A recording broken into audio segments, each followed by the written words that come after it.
기도하겠습니다. 또 증거는 이것이니 하나님이 우리에게 영생을 주신 것과 이 생명이 그의 아들 안에 있는 그것이니라. 아들이 있는 자에게는 생명이 있고 하나님의 아들이 없는 자에게는 생명이 없느니라. 내가 하나님의 이름을 믿는 너희에게 이것을 쓰는 것은 너희에게 영생이 있음을 알게 함이라. 고 약속하신 하나님, 이 시간 구원을 선물로 주시고 생명을 살리시는 주일 예배에 우리를 초청해 주시니 감사드립니다. 고온다습한 장마의 계절, 하지만 우리에게는 주님의 십자가와 부활 사건을 믿어지도록 성령님을 보내주시고 믿음으로 반응하는 우리를 통해 하나님의 뜻을 이 땅에서도 이루어 가실 것을 기대하며 감사드립니다. 주님, 오늘 거룩한 주일을 맞아 화미교회 예배 가운데 우리를 특별히 불러주사 신령과 진정으로 예배 드릴 수 있게 하시니 이 예배를 통하여 오직 예수님 한 분만 홀로 영광과 존귀와 찬양 받아 주시옵소서.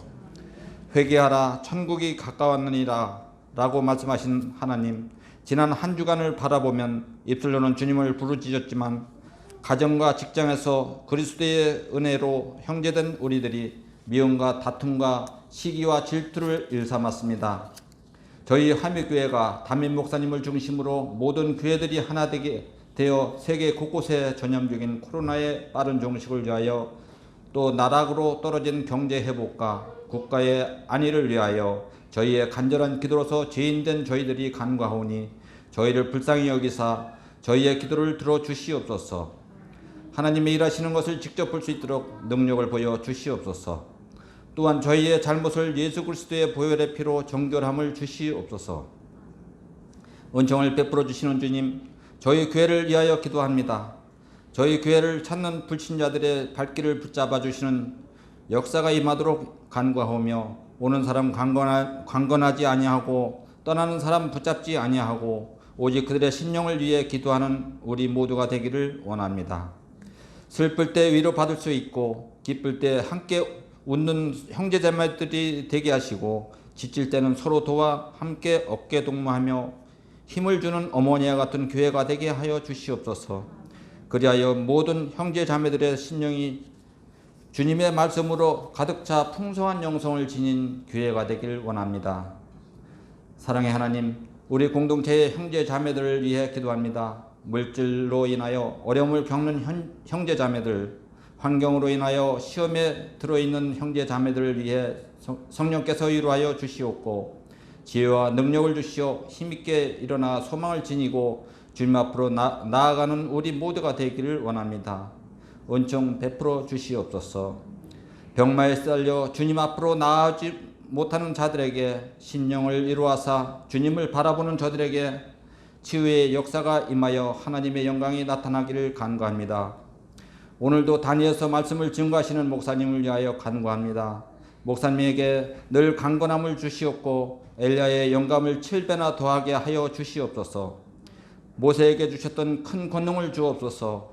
이 시간 목사님을 통해서 하나님께서 말씀하실 때에 아멘 아멘으로 순종하여 듣고 모든 성도들이 가정과 직장의 모든 문제들을 주 예수 그리스도의 이름으로 응답받게 하여 주시옵기를 바라오며 살아 역사하시는 우리 주 예수 그리스도의 이름으로 기도드립니다.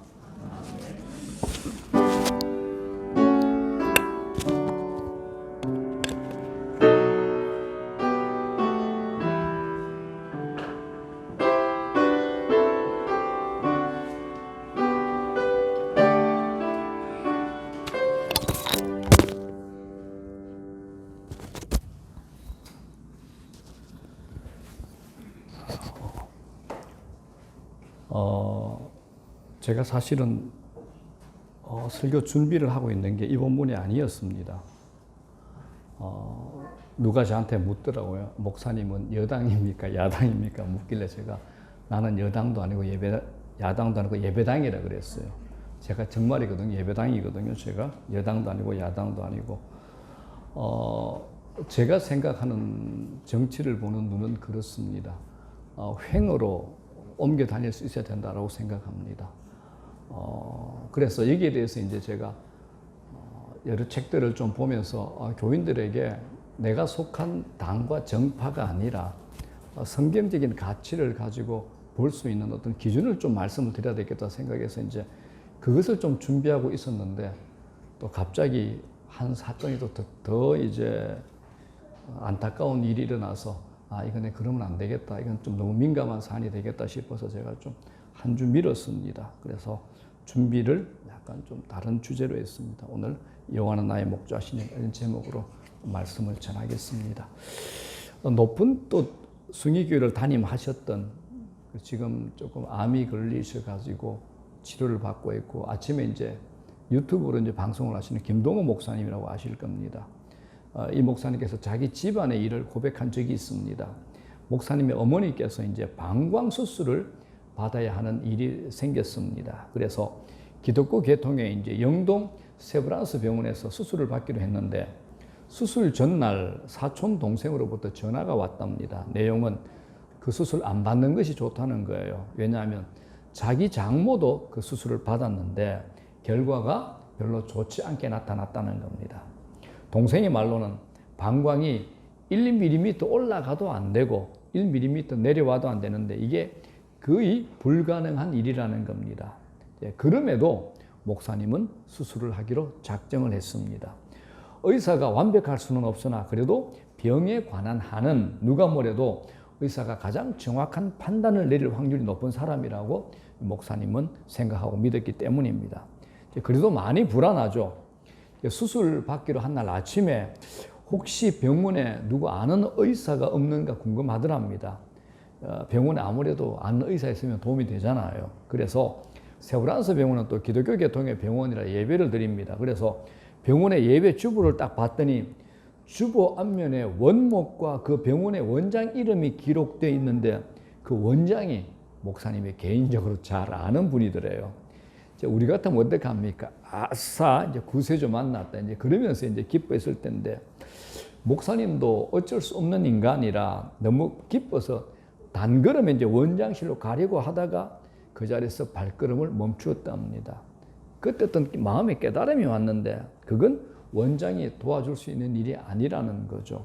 원장이 수술하는 의사에게 정확하게 수술하라고 해서 될 문제가 아니었기 때문입니다. 이건 하나님밖에 하실 수 없는 일이다. 이런 영적인 깨달음이 오더랍니다.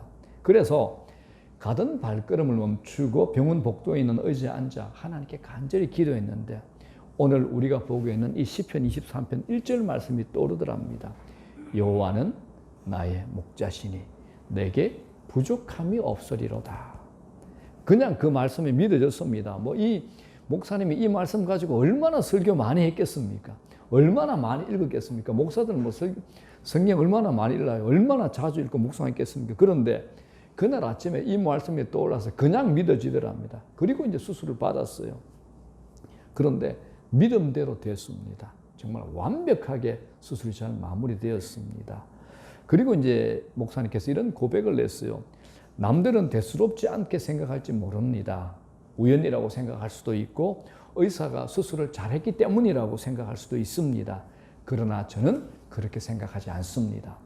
부족함이 없게 하시는 하나님께서 정말 부족함 없이 1mm 올라가지도 내려가지도 않고 정확하게 수술하도록 의사의 손을 하나님께서 붙잡으신 것이라고 저는 지금도 믿고 있습니다.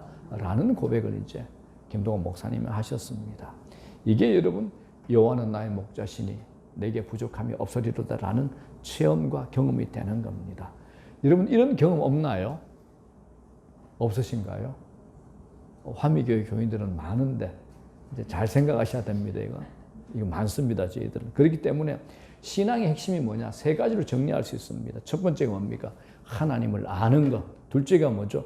하나님을 아는 것만큼 믿는 거고 세 번째가 하나님을 알고 믿는 만큼 경험하는 겁니다.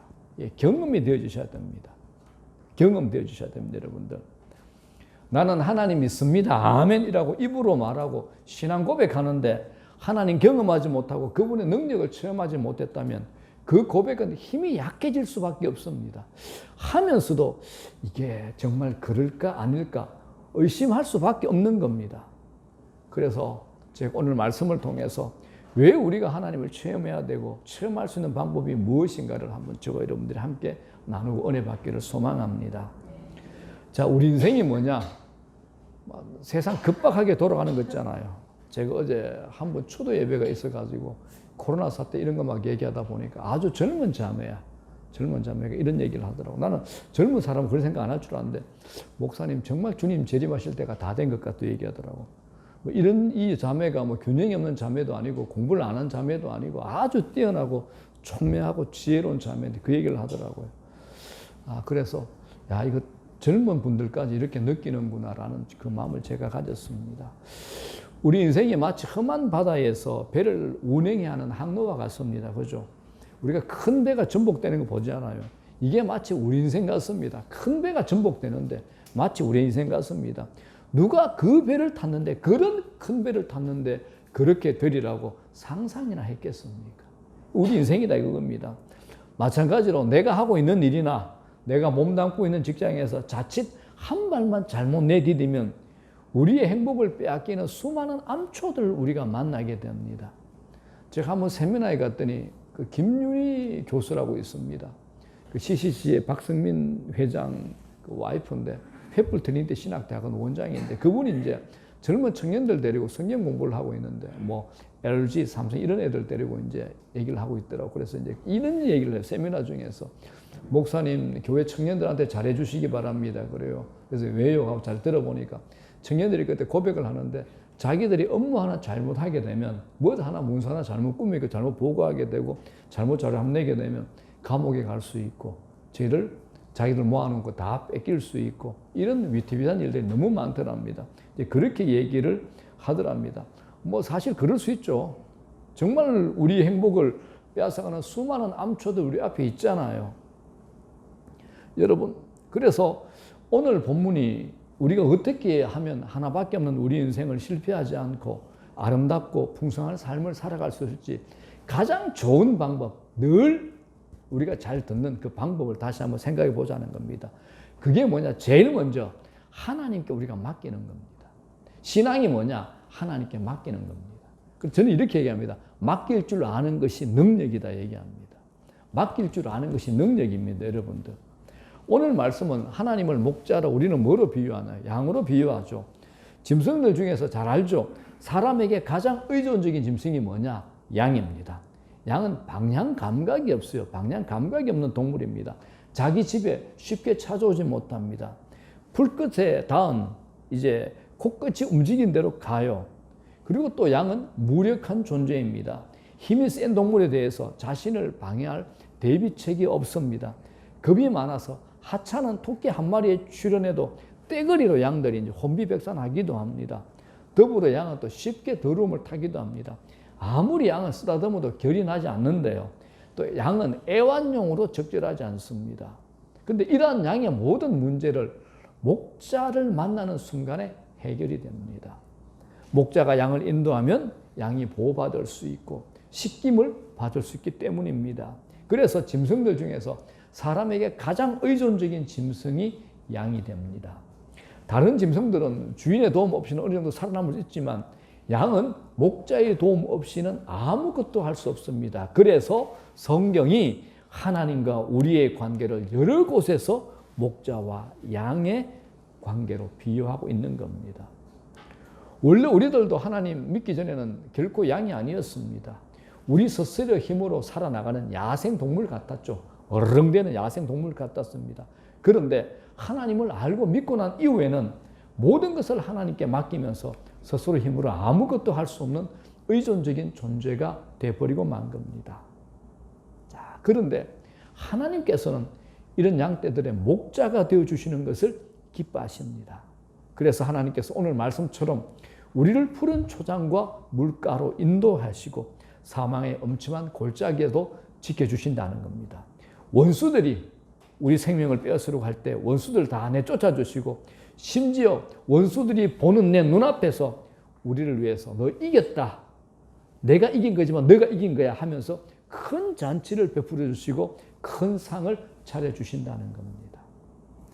반면에 하나님을 의지하지 않는 사람의 삶은 마치 목자가 없는 양과 같습니다. 일종의 버려진 양입니다. 이런 양은 당장은 아무 간섭받지 않고 자기 마음대로 돌아다닐 수 있기 때문에 편한 것 같지만은 결국에는 사자나 늑대와 같은 맹수들에게 걸려들어서 아까운 생명을 빼앗길 수밖에 없는 겁니다. 자, 오늘 시편 23편의 저자 다윗은 성경 안에서 유일하게 하나님으로부터 내 마음에 합한 자라는 칭찬을 들은 사람입니다. 이런 다윗이 왕이 되기 전에 어릴 적에는 양을 치는 목자였습니다. 그래서 다윗은 누구보다도 양의 습성을 잘 알고 있는 사람입니다. 그가 노년에 어느 날 자기 인생에 걸어온 길을 회상해 보았습니다. 왕이 되고 난 이후에도 수많은 나라들과 전쟁을 치렀습니다. 말할 수 없는 삶의 위기가 다윗에게 있었습니다. 그때마다 늘 하나님께서 인도하셔서 승리의 인생을 다윗은 살게 된 겁니다. 다윗의 인생을 공부해 보면 많은 특이한 것들이 있지만 그 중에서 가장 특별한 게 하나 있습니다. 그는 모든 전쟁에서 이겼습니다. 여러분, 전쟁은 강한 군대가 이기게 되어 있습니다. 그러나 아무리 강한 군대라도 모든 전쟁에서 다 이길 수는 없습니다. 그런데 다윗은 모든 전쟁에서 다 이겼습니다. 이렇게 다윗이 모든 전쟁에서 이길 수 있었던 것은 하나님이 그와 함께 싸우셔서 힘이 되어 주셨기 때문입니다. 이 사실을 다윗은 아주 잘 알고 있었습니다. 그런데 더 놀라운 것은 어떤 곳에서 전쟁을 할 때는 전쟁도 하기 전에 다윗의 이름만 듣고도 적군이 달아나기 시작하는 겁니다.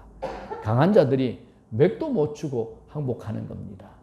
다윗은 이 일을 통해서 자기가 똑똑해서가 아니라 자기가 잘나서가 아니라 하나님께서 함께 하셨기 때문에 얻은 복이라는 것을 다윗은 알고 깨닫게 됐습니다. 다윗이 하나님에 대한 이런 경험들이 뭡니까? 여호와는 나의 목자시니 내가 부족함이 없으리로다. 내게 부족함이 없으리로다라는 고백으로 나올 수 있는 겁니다. 오늘 시편 첫 단어가 여호와입니다. 여호와가 뭡니까? 하나님의 이름이죠. 여호와는 나의 목자시니 이 말은 다윗의 인생 첫 자리에 하나님께서 자리하고 있음을 볼 수 있습니다. 말로만 아니라 실제로 하나님은 그의 인생의 첫 자리였습니다. 여러분 인생의 첫 자리는 뭡니까? 여러분 인생의 첫 자리는 뭡니까, 여러분? 뭡니까, 여러분? 제일 쉬운 거 있죠. 말을 못해서 그렇지, 예배니까 돈이죠, 그죠? 여러분 이게 잘 생각하셔야 됩니다. 내 인생의 첫 자리가 뭔가? 우리 가운데 기도 잘 하지 못하고 늘 염려와 걱정으로 채우는 분들이 있습니다. 이것 안 되면 어떡하지?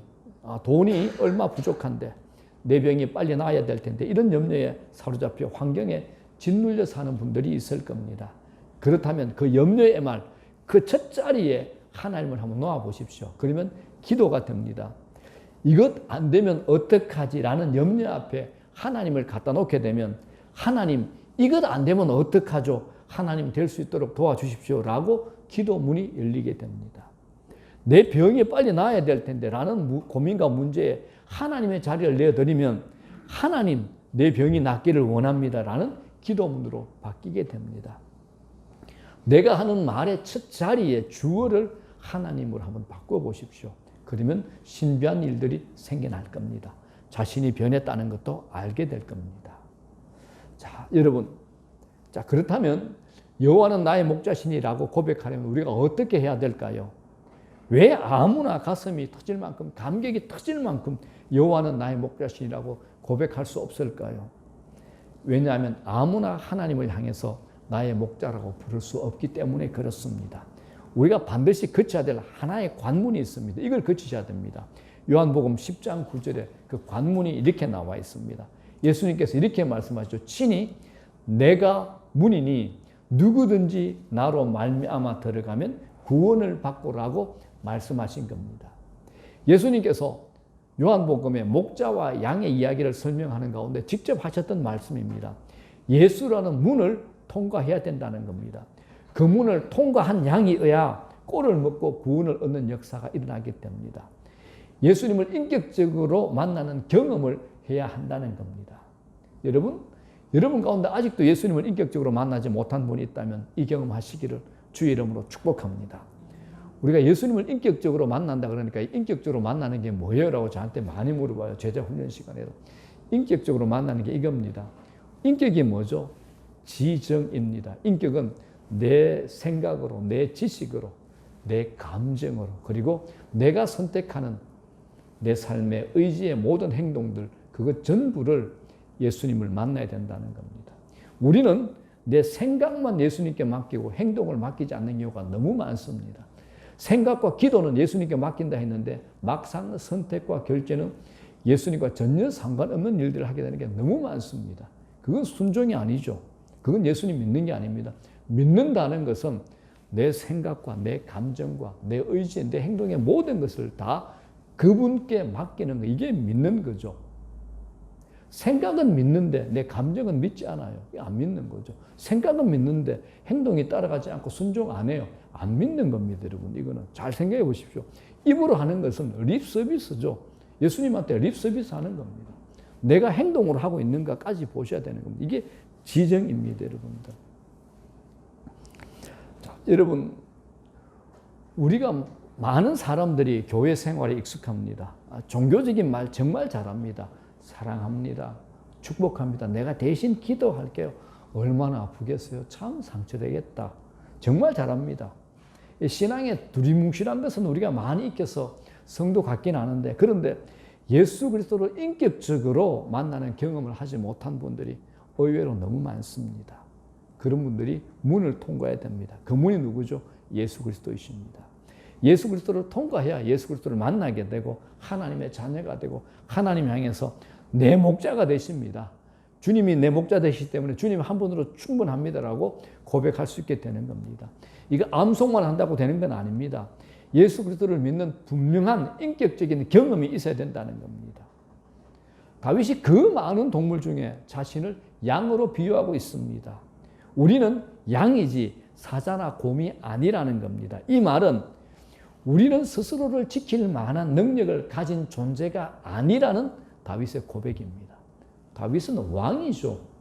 전쟁을 정말 잘하는 왕입니다. 백성의 왕입니다. 이런 다윗도 얘기합니다. 스스로 내가 나를 지킬 만한 능력이 없다라고 고백합니다. 만일에 내가 다윗보다 더 세다, 내가 다윗보다 더 큰 권력을 가지고 있고 힘이 있고 전쟁 경험이 있다, 나도 내 양을 칠 때 사자나 곰이 내 양을 치러 왔을 때 내가 사자나 곰을 물리쳤다, 이런 경험이 있는 분 같으면 혼자 사셔도 됩니다. 만일 그렇지 않다라면 여러분, 우리는 스스로 내 스스로 나를 지킬 만한 능력이 안 되는 사람이더라는 것을 여러분 스스로 고백할 수 있기를 바랍니다. 우리는 철저하게 목자에 의해서만 생명이, 우리 삶이 보존될 수 있는 그런 존재입니다. 이걸 놓치지 마시기를 바랍니다. 내가 연약한 양에 비유된 것 때문에 자존심 상할 필요 없습니다. 양은 한 가지 잘하면 됩니다. 자신의 연약함을 인정하고 하나님께 절대적으로 의존하면 이 한 가지 잘하면 되는 겁니다. 그래서 우리가 연약함을 고백하고 인정하는 것을 두려워하시면 안 됩니다. 의존해야 하는 곳에 의존하는 것이 능력이죠. 그렇기 때문에 양의 최고의 능력과 실력이 뭐냐? 양의 최고의 실력과 능력은 목자에게 잘 붙어 있는 겁니다. 그렇지 않습니까, 여러분들? 잘 붙어 있는 게 양의 최고의 실력입니다. 지 잘났다고 혼자 빨빨거리고 나가다는 반드시 얼마 못 가가지고 늑대한테 잡아먹힙니다. 양은 잘 붙어 있는 것이 실력입니다. 딴짓하지 않는 것이 실력입니다. 그래서 신자가 뭘까요? 하나님께 붙어 있는 사람입니다. 신자란 하나님께 붙어 있는 사람입니다. 그 목사는 뭡니까? 하나님 편드는 사람입니다. 목사는 뭐 하는 분이에요? 이제 딴 거 없으면 딱 한마디, 하나님 편드는 사람입니다. 이게 제 최고의 사명입니다. 또 하나 양이 조심할 것, 고집을 피우면 안 됩니다. 이게 많은 분들이 걸리죠, 그죠? 양의 특징 중에 하나가 있죠. 아무것도 없으면서 고집은 됐다 세답니다, 이 양이. 이게 인간의 모습이다. 그래서 이사야서 53장 6절에 이사야가 기가 막힌 표현을 했습니다. 우리는 다 뭐요? 양 같아서 그릇 행하여 각기 제 길로 갔거늘. 각기 제 길로 갔거늘. 이건 고집 피우는 모습을 말씀하는 겁니다. 각기 제 길로 간다는 것은 자기 고집대로 살아간다는 겁니다. 죄가 뭡니까? 죄는 자기가 하고 싶은 것을 하면서 살아가는 경향, 성향, 이게 모든 게 다 죄입니다. 여러분, 좋은 말도 간섭으로 들리면 고개를 흔듭니다. 안 듣죠. 흘려보냅니다. 이건 악한 죄성입니다. 이제 목사들끼리 모여서 여러 가지 얘기를 나누잖아요. 제가 깊이 고개를 끄덕인 부분이 있습니다. 목회자들이 이제 교인들과 상담하는 것은 신앙의 큰 틀 안에서 성경의 창을 통해서 신앙적인 선택을 할 수 있도록 안내 역할을 해주는 것이 이제 목회자죠. 살아가는 건 또 상담받는 성도들입니다. 그런데 요사이는 교인들이 자신의 답을 가지고 그 답에 대한 확실한 동의를 얻고자 이제 상담하는 겁니다. 목사님, 내가 봐서 이거 맞는 것 같은데, 그렇죠? 목사, 당신 동의해달라 이야기입니다. 이건 성경적이지 않더라도 이미 자신이 결정을 해놓고 이제 고집을 부리는 거죠. 그러면 목회자는 그게 성경의 틀을 벗어나는 것이라면 동의해 주지 않습니다. 그러면 이제 기도해 보겠다라고 하도 고집 부리니까 이제 한 발 물러서죠. 그러나 최종적으로 많은 분들이, 성도들이 자신이 결정한 그걸 선택해가지고 어려움 당하는 성도들을 많이 본다고 합니다. 몇 주 전 아침 방송에서 이제 교수 심리학자가 나와서 이제 우리나라 무속 신앙에 대해서 이제 점 보는 거, 무당 굿하는 데서 이제 이런 얘기를 했습니다. 우리나라에서 점을 보러 가는 사람들 중에 돈 많은 사람들의 공통적인 특징이 하나 있다랍니다. 어떤 사업을 시작할 때 그 일을 자기가 결정해 놓고서는 거기에 대해서 확신을 받기 위해서 용하다는 점쟁이를 찾아가는 겁니다. 그런데 용하다는 점쟁이가 아니요라는 소리를 하게 되면 사업의 방향을 바꾸는 게 아니라 어떻게 하죠? 다른 점집을 또 찾아간답니다. 언제까지요? 자기가 선택하고 결정한 것이 옳다고 말해주는 점쟁이를 만날 때까지. 그 점쟁이 만나게 되면 그 점쟁이 용하더라, 이렇게 얘기하는 겁니다. 얼마나 이게 어리석고 우스운 얘기입니까, 여러분들? 여러분, 만일 하나님 말씀을 전하는 목사들이 하나님 말씀이 아닙니다, 한 뜻이 아닙니다 하는 이 대신에 성도들이 두려워서 바른 말을 하지 못한다면 양복 입은 무당과 다를 게 뭐 있습니까? 그렇지 않습니까, 여러분들? 여러분 좋아하는 말 내가 다 해주면 제가 양복 입은 무당하고 다를 게 뭐 있습니까? 여러분, 자세히 보십시오. 우리 삶을 하기 힘들게 하는 것은 다른 건 아닙니다. 우리 안에 있는 고집입니다. 또 자연인으로서 인간은 고집으로 또 단련이 돼 있어요. 또 고집 센 사람은 단수가 있죠. 내 마음대로 하고 내 마음대로 살고 싶은 게 온몸에 배어 있습니다. 우리가 살아온 세월만큼 고집을 우리가 갈고 닦고 왔습니다. 그렇죠? 내 신앙을 갈고 닦은 게 아니라 내 고집을 갈고 닦고 왔습니다. 내가 늘 하나님께 터졌다, 어제 맞았다, 하나님께 맞았다, 내가 고생하고 있다, 보십시오. 반드시 거기에 내 고집이 섞여 있습니다. 내 고집이 그 자리에 있습니다. 늘 터지고 고생하는 부분이 이겁니다. 양이 자기 고집 피우면 길을 잃을 수밖에 없습니다. 길을 잃은 양 때는 다 자기 고집으로 산 겁니다. 신앙 훈련 다른 건 아닙니다. 고집 꺾기 훈련입니다. 어떤 분들은 목사님 제가 많이 변했습니다 라고 고백하시는데 그 상황을 보면 세상 사람들의 변화와 다른 것이 하나도 없습니다. 남자분들이 하는 게 있죠. 목사님 제가 많이 변했습니다. 그게 딱 얘기 들어보면 딱 두 가지입니다. 담배 안 피웁니다. 술 끊었습니다. 이거 두 가지밖에 없습니다. 여러분, 세상 사람들도 그 정도는 합니다. 그죠? 그 정도 합니다. 그걸 신앙적인 성숙이라 그러지 않습니다. 그리고 이제 목사님 이제 제가 목소리도 낮춰지고 집에서 이제 가족들에게 많이 맞춰주려고 합니다라고 말씀하시는 남자분들의 말을 들어보면 그분이 나이 들어서 힘이 빠진 거지 영적 성숙은 아니더라는 겁니다. 나이 들어서 이제 기운이 빠진 겁니다. 영적 성숙 아니더라는 겁니다. 이제. 그래서 여러분, 신앙을 가진다는 것은 한번 잘 생각해 보십시오. 내가 힘이 빠지고 내 안에 여성 호르몬이 작동해가지고 그냥 져주는 건지 정말 내가 져주고 있는 건지 잘 판단하셔야 됩니다. 성숙과 나이 들어 힘이 빠지는 것은 다른 겁니다. 여러분. 그래서 신앙을 가진다는 것은 내 고집 꺾고 하나님 말씀 앞에 전적으로 복종하는 훈련이 이게 신앙을 가진다는 겁니다. 그런 의미에서 갈라디아서 2장 20절은 굉장히 중요하죠. 다 같이 시작. 내가 그리스도와 함께 십자가에 못 박혔나니 그런 적이 이제는 내가 사는 것이 아니요 오직 내 안에 그리스도께서 사시는 것이라. 이 고백 너무 중요합니다. 이제 내가 사는 것 아니야. 오직 내 안에 그리스도께서 사시는 것이야. 이 고백이 날마다 순간마다 우리 모든 사건의 현장에서 일어나야 되는 겁니다. 그래서 내 기질대로, 내 마음대로, 내 뜻대로 하려는 고집들이 꺾어져야 됩니다. 여러분, 하나님께서 우리에게 축복하시고자 할 때, 문을 열어주시고자 할 때 반드시 거치는 단계가 있죠. 반드시 있습니다, 여러분들. 여러분 기도하시는 거 기도 응답받기 위해서 하나님께서 우리에게 거치는 단계 반드시 있습니다. 뭐냐?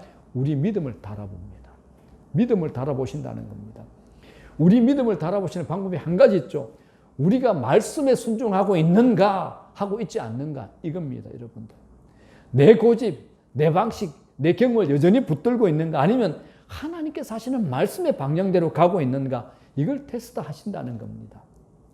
이스라엘 백성들이 가나안 땅에 가는 길은 광야길이죠. 그죠? 자기들 고집 때문에 10하루길이면 갈 수 있는 길을 40년 걸렸을 것 같습니다. 그래서 고린도전서에서 바울은 뭐라 그럽니까? 이 사건을 우리의 거울로 삼아야 된다고 합니다. 우리의 거울로 삼아라는 겁니다. 왜 원망과 불평이 많아집니까? 내 고집대로 안 되기 때문입니다. 왜 우상 숭배가 일어납니까? 내가 하고 싶은 대로 살고 싶기 때문에 우상 숭배가 일어나는 겁니다. 여러분, 하나님의 은혜를 사모하고 받으십시오. 그러면 자기 개성도 점점 더 약화됩니다. 바늘이 안 들어갈 만큼 강한 분도 슬슬 연해지고 부드러워집니다.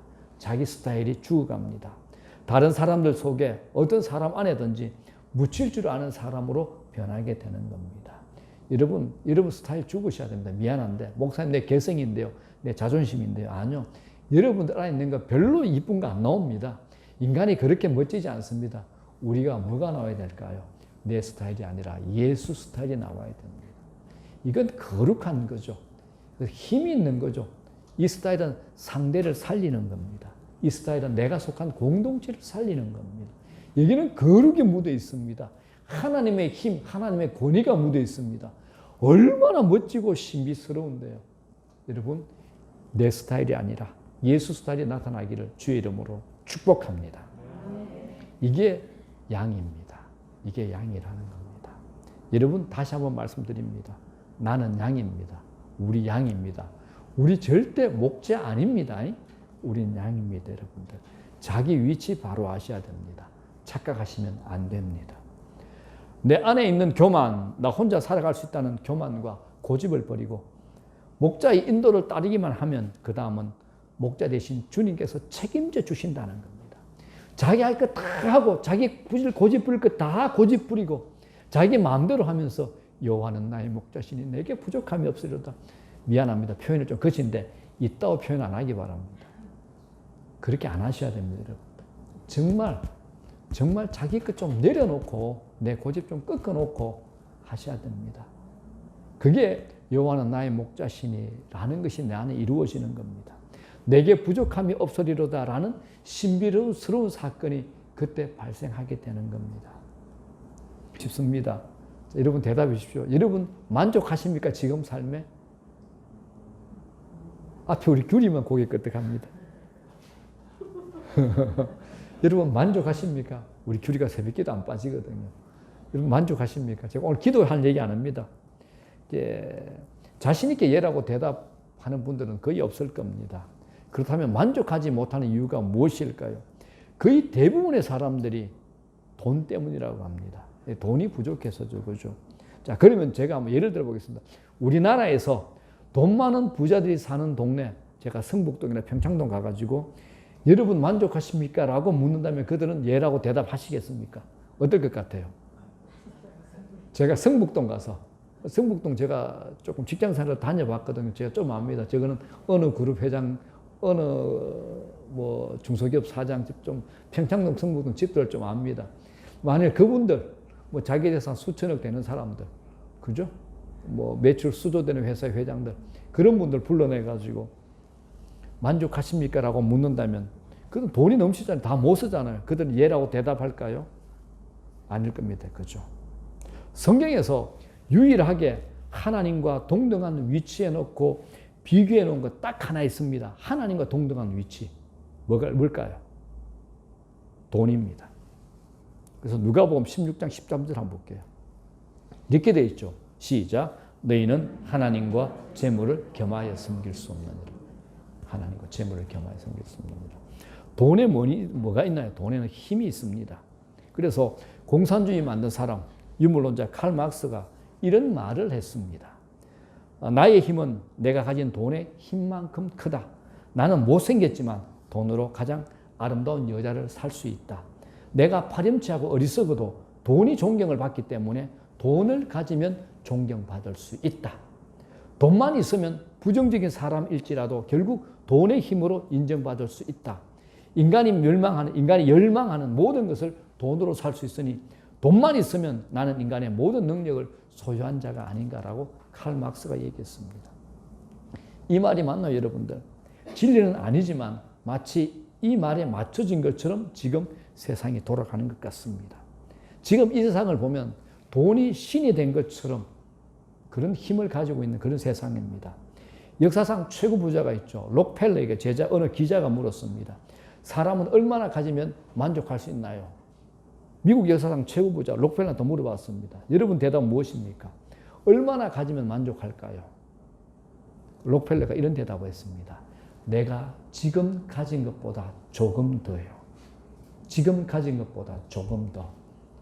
근데 지금 가진 것보다 조금 더 가지면 또 만족할까요? 똑같은 얘기합니다. 지금보다 조금 더. 또 채워지면 뭐라 그럴까요? 조금 더라는 겁니다. 이 세상에 사는 어느 누구라도 자기가 가지고 있는 재물에 대해서 만족하는 사람은 없습니다. 늘 조금만 더, 조금만 더입니다. 인간의 본질적인 욕심을 채워줄 수 있는 것은 이 세상에 존재하지 않는다라는 겁니다. 인간의 본질적인 욕심을 채워줄 수 있는 것은 이 세상에 존재하지 않습니다. 여러분 20평대 아파트 살다가 30평대 이사 가면 그 집이 처음에는 대궐로 느껴집니다. 그런데 그 만족감 오래 안 갑니다. 어느 날 학교 다닐 때 자기보다 공부 못했던 친구가 50평 아파트 샀대. 그 친구 집에 놀러 갔다 와서는 그 다음날부터 시름시름 앓습니다. 왜? 속이 상한 겁니다. 인간이 가지고 있는 이게 난치병입니다. 고칠 수도 없고 고치지 않는 병입니다. 이걸 성경적으로 말씀드리면 불만족의 영이 우리 안에 있다라는 겁니다. 이게 불만족 영입니다. 우리 안에 이게 있습니다. 불만족 영입니다, 여러분들. 불만족 영이 우리를 지배하고 있는 겁니다.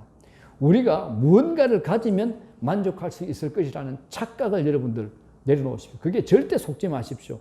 우리의 만족은 절대로 소유에 의해서 오지 않습니다. 인간은 하나님의 계획과 섭리 안에서 창조되었습니다. 이 말은 인간은 우리를 지으시고 우리를 창조하시고 우리를 만드신 하나님과의 관계 안에서만 완전한 행복을 얻을 수 있도록 만들어졌다는 겁니다. 이게 하나님의 형상이죠. 절대 다른 것으로 저는 만족 안 됩니다, 여러분들. 그래서 우리 삶의 진정한 만족이 뭐냐? 하나님 안에 들어가는 겁니다. 하나님 안에 들어가는 겁니다. 오늘 다윗이 부족함이 없다라고 하는 것은 하나님 안에 있기 때문에 그런 겁니다. 하나님 내가 왕이기 때문에 그렇습니다. 아니잖아요. 수많은 신하, 수많은 궁궐의 보화들, 자기 왕이니까 얼마든지 여자 얼마나 많이 거늘 수 있겠습니까? 그것 아니라는 겁니다. 부족함이 없다라는 것은 다윗은 하나님 안에 있기 때문이라는 겁니다. 여러분, 사람이 아무리 풍성해도 자신이 부족함을 느끼면 부족한 겁니다. 어떻습니까? 그렇지 않습니까? 그러나 별로 가진 것이 없음에도 내 안에 부족함이 느껴지지 않는다면 그건 부족함이 없는 것이 맞는 겁니다. 다윗이 부족함이 없으리라고 하는 것은 외적인 조건이 충족됐기 때문이 아닙니다. 그게 부족함이 없다고 하는 것은 딱 한 이유입니다. 그 이유는 여호와는 나의 목자시기 때문이라는 겁니다. 여호와는 나의 목자시기 때문이라는 겁니다. 여러분, 여호와께서 나의 목자가 될 때 누리는 복이 있습니다. 그게 뭐냐? 풍성함입니다. 하나님 안에서의 부유함이 무엇인지 경험하게 되는 겁니다. 우리가 하나님 안에서 부유함을 맛보아야지 여러분 결핍 정세가 사라집니다. 안 그러면 평생 여러분 결핍 정세로 살아갑니다. 조금만 더, 조금만 더, 이것저것 결핍 정세로 살아가게 됩니다. 우리 안에 있는 욕심과 탐심은 인간의 힘으로, 우리 힘으로 제거 안 됩니다. 제거할 수가 없습니다. 인간이 아무리 돌을 닦고 수양을 하고 끊임없이 밀고, 아무리 돌을 닦고 수양을 해도 끊임없이 밀고 올라오는 이 욕망을 막을 길이 없습니다. 방법이 없습니다. 산에 가서 아무리 돌을 닦아도 욕망은 잠시 멈추어질 뿐 사라지지 않습니다. 욕망은 내가 싸워서 이기는 것이 아니라 하나님의 부유함을 누릴 때 이길 수 있는 겁니다. 하나님의 부유함으로 영혼이 채워지면 욕망은 힘을 잃어버리게 됩니다. 여러분, 하나님의 은혜를 받는다는 것이 무엇입니까?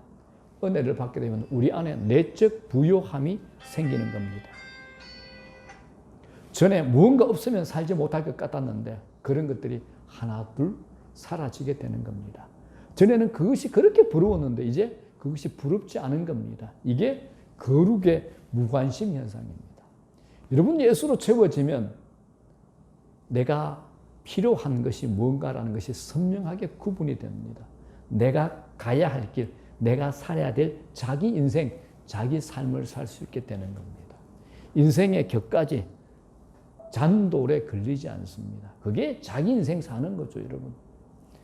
자, 말씀 정리합니다. 우리가 앞으로 어떤 삶을 살게 될지 모릅니다. 무슨 일이 일어나게 될지도 모릅니다. 우리 인생 내 실력과 능력에 달려있지 않습니다.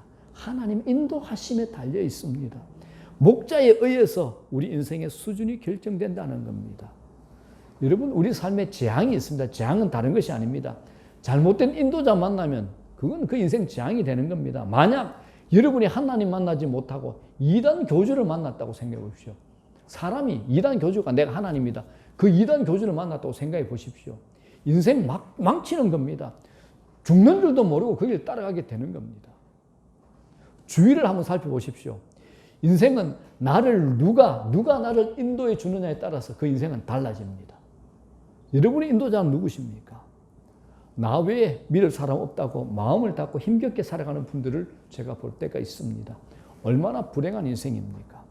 고집 피우며 자기 힘으로 살아가는 것, 이건 도박과 같은 겁니다. 인생은 누가 나를 인도해 주느냐에 따라서 결정이 됩니다. 혹시 우리들 중에서 인생이 꼬이고 길을 잃은 분이 계시지 않습니까? 목자 예수 그리스도에게로 돌아가셔야 됩니다. 예수 그리스도에게로 돌아가셔야 됩니다. 우리는 인도자 없이는 살 수 없는 존재라는 겁니다. 지금 우리 인도자가 누구냐? 최고 인도자 되시는 여호와 하나님을 반드시 따라가고 좌우 살피지 않고 두리번거리지 않고 기웃거리지 않는 여러분 되시기를 주의 이름으로 축원합니다. 그럼 찬양합니다. 여호와 나의 목자.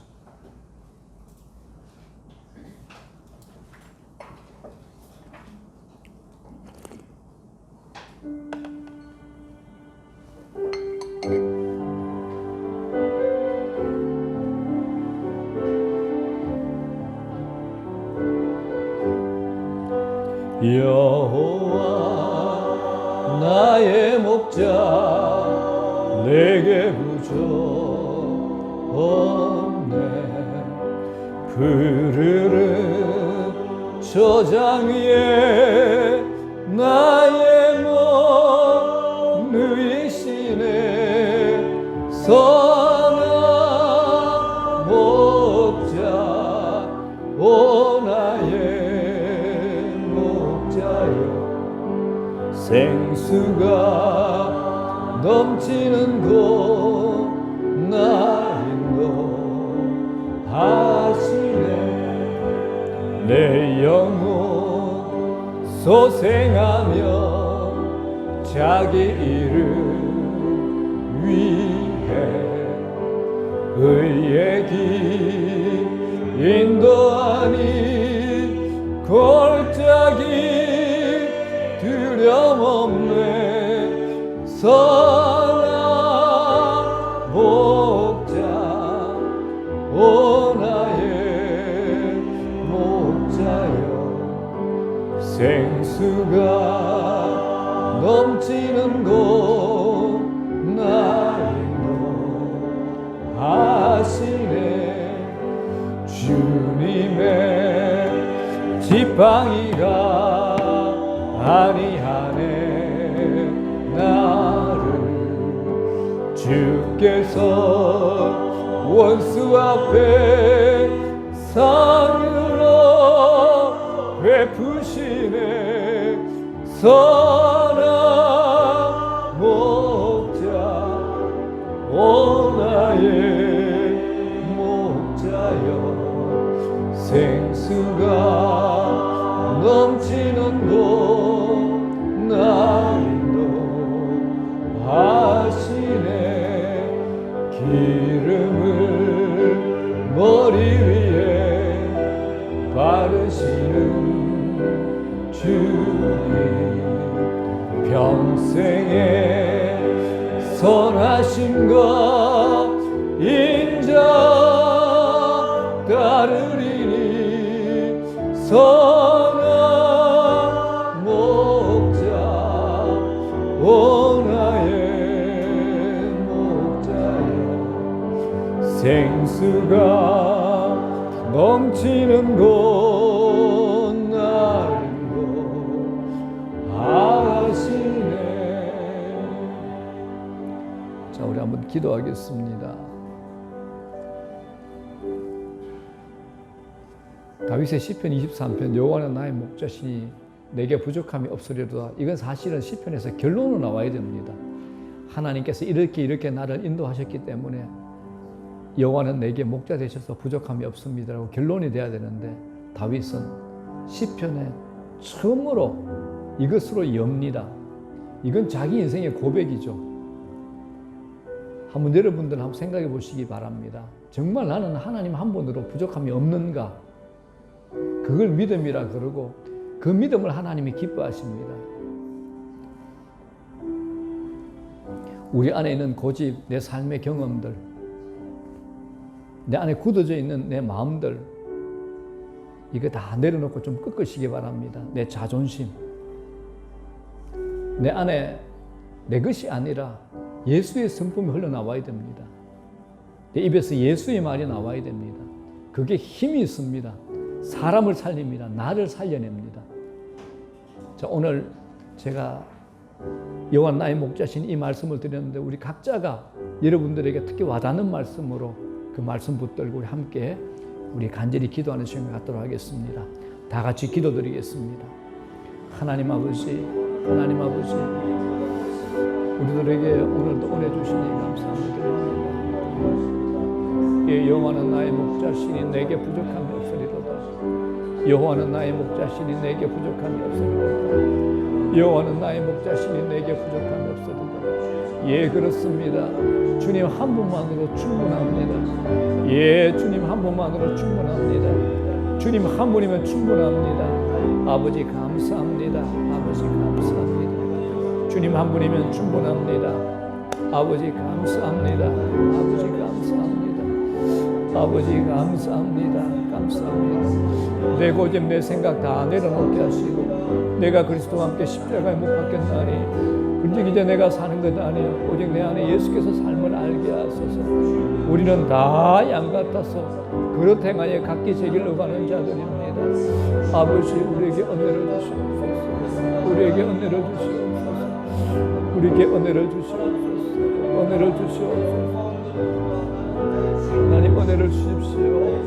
은혜로 아버지 내 마음이 바뀌고 내 시선이 바뀌고 은혜로 아버지 신앙에 성숙할 수 있는 저희들 되게 하소서. 은혜 주십시오. 우리에게 은혜 주십시오. 은혜 주십시오. 우리 교회에 은혜 주시고 우리 각자에게 아버지 은혜 주십시오. 은혜 주십시오. 아버지 은혜 주십시오. 주님 은혜 주십시오. 우리에게 은혜 주십시오.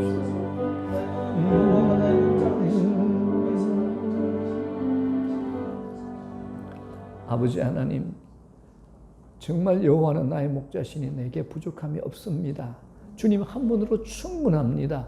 그렇기 때문에 나는 예수와 함께 십자가에 못 박혀 죽었습니다.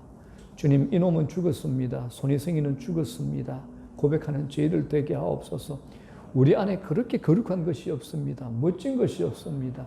뾰족하고 날카롭고 다른 사람을 찌르고 내 자존심을 뻣뻣하게 세우고 내 고집 꺾지 않는 우리는 다 양 같아서 그릇 행하고 각기 제 길로 가는 자들입니다.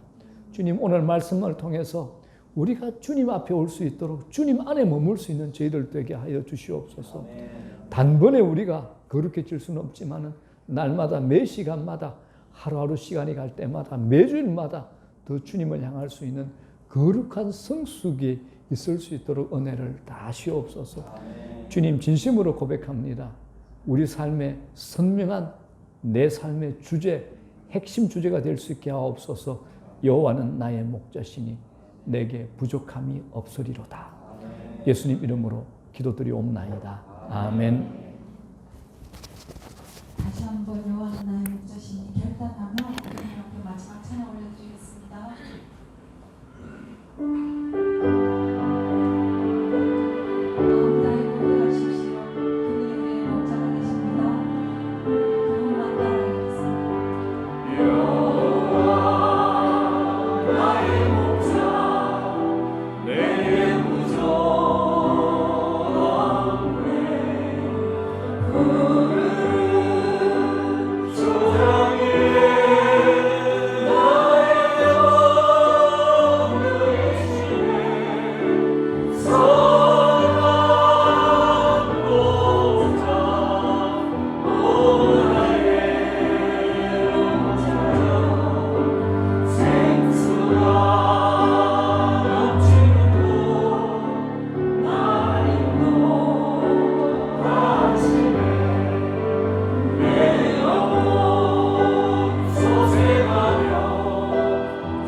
지금은 우리 주 예수 그리스도의 크신 은혜와 하나님 아버지의 다함이 없으신 크신 사랑하심과 성령님의 위로교통 내주 충만 역사하심이 오늘 고개 숙인 당신의 백성들 한 사람 한 사람 머리 위에와 우리 교회 안에 특별히 우리 각자의 가정들 안에 우리 자녀들 머리 위에 우리의 사업장, 직장, 일터 위에 대한민국의 모든 교회들 안에 모든 선교사들 머리 위에 지금으로부터 영원토록 함께 하시기를 간절히 축원하옵나이다. 아멘.